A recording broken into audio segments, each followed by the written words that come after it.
Hey guys, it's Sky Sparks, and I'm back by popular demand with another video on how I became an electrician and just how my experiences has been thus far. So previously I had recorded a video and I had got some comments and some feedback, and I wanted to acknowledge that and answer some questions. So one of the questions were, was I paid and how much was I paid? So in the beginning, you are not paid for your first year of apprenticeship school. It's 11 weeks and it is not paid. But I mentioned before a program, Chicago Women in Trades, and then there's another program where you can get a stipend on a weekly basis. I'm not sure the name of the other program, but any women out there that are trying to get into the trade, Chicago Women in Trades is a way to go as far as them training you and helping you to get in, and also giving you that extra helping hand once you actually get in. How much I was paid. So when I did start getting paid in the field, I was getting paid $22.22, and as a union we get a raise every year in June, and then as an individual you get a raise every 6 months. So when I first started off, I was making $22.22. Then I got a raise to $25. Then I got a raise once I started back second year of school, which is what I'm in now.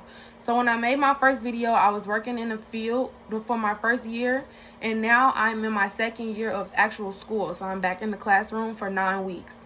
So the second year, you are paid for the 9 weeks of school, as well as third year, you're paid for the 9 weeks of school. And then fourth and fifth year, there's no school. It's just seminars after work. And I believe you're paid for those, but if not, you still getting paid because you went to work that day anyway. So yeah, so that's the how much you get paid. Hopefully I'll be making about 30 when I get back into the field after school. So I've been in school 2 weeks, so it'll be my third week starting next week, tomorrow. Another question that I had was if I thought the high school math grade mattered. So I don't believe that the actual letter grade matters. Like if you get an A, B, or C, you get 1, 2, or 3 points. I believe it's just regardless if you got the C or better or not, you get the point.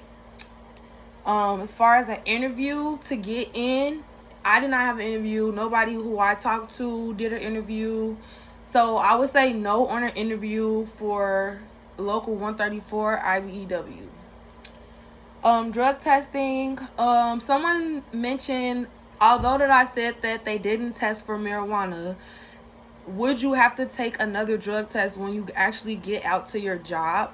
And the answer is no. And I know that one from experience, because once you take your drug test with the school, it's like they check off that you did all these requirements. So when you go work for your company that they assign you, the company already knows that you're coming with all the requirements because they know that you just came from the school.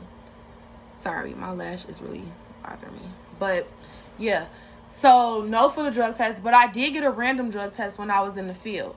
So when I was in the field, I got a random drug test, but I was still, actively smoking marijuana and nothing ever came from it. So as long as you're not doing anything that's not legal.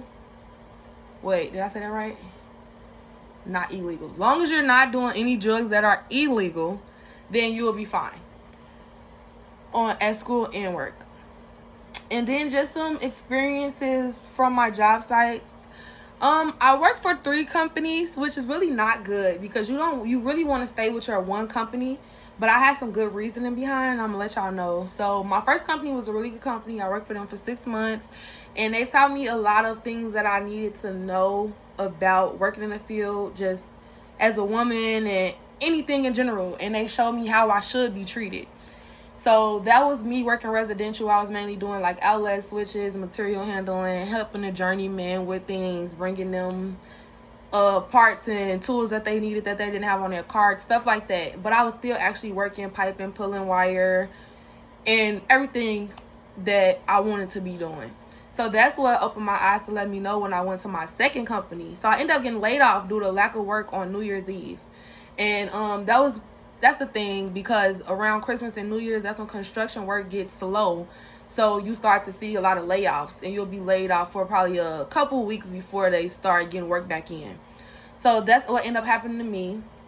And then I was able to collect unemployment. That's always an option, especially being in the union, because they know that work is coming. So then my second company was a company that wasn't so great, and I thought it would be like a fit for me because it was black owned, but yeah, so I'm just leave that there. But I hated it, and I ended up quitting after working with them for 3 weeks, and that's not something that you should do as an apprentice, so don't follow my lead in that. But I just couldn't take it anymore, and they were treating me wrong and like blaming me for stuff that I didn't do, and just like I was constantly getting like yelled at for things that were outside of my control as a first year apprentice. So I removed myself from that situation because it was causing unnecessary stress in my life. And thank God that I quit on Thursday and I went up to the school. So when you get laid off, you're supposed to go up to the school the next day, and then they put your name like on the books, and then you get reassigned a job when one becomes available. So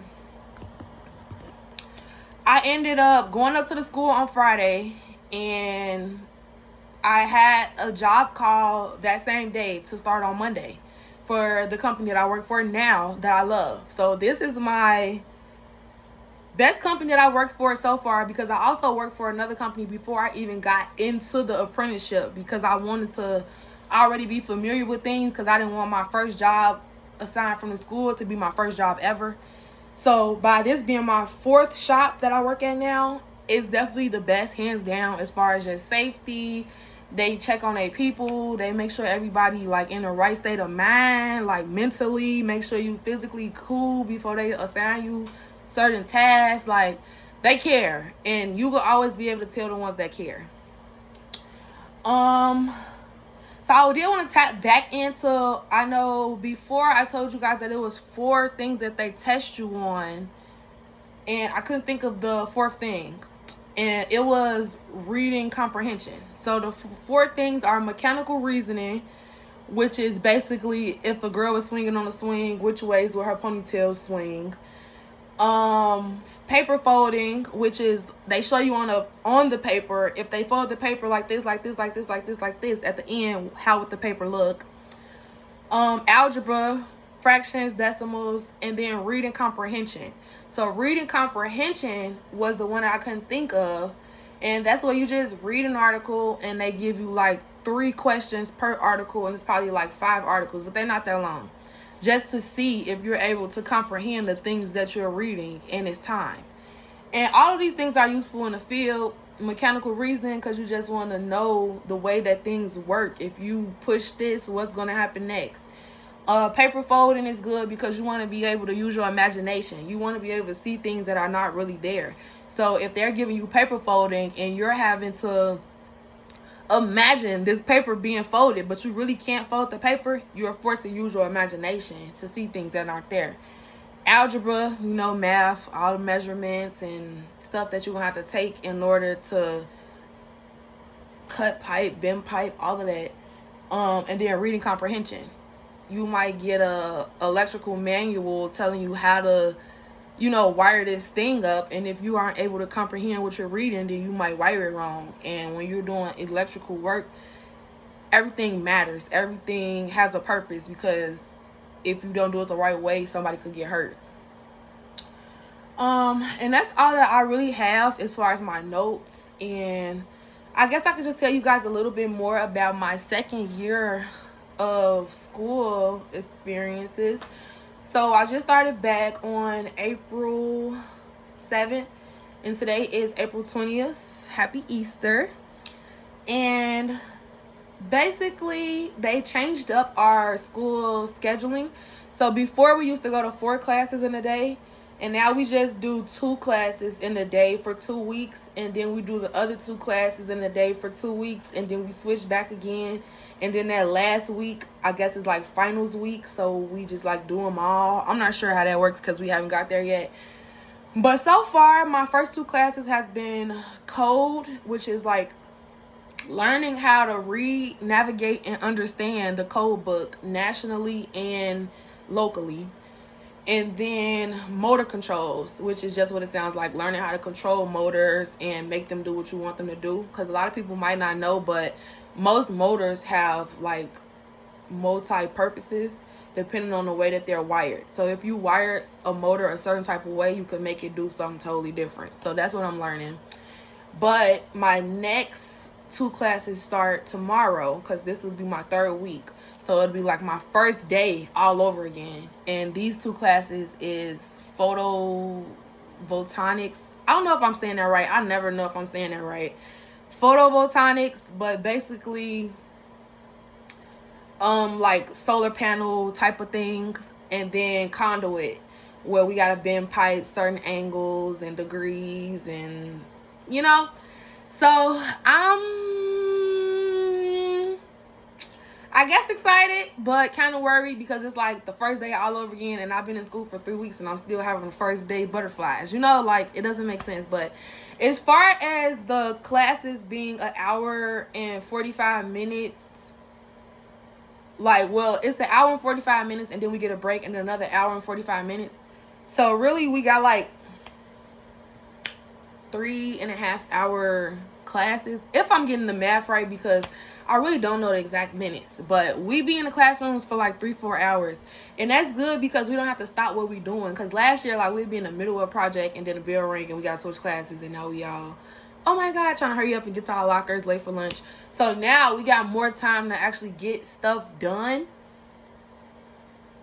So yeah, maybe it's better, maybe it's not.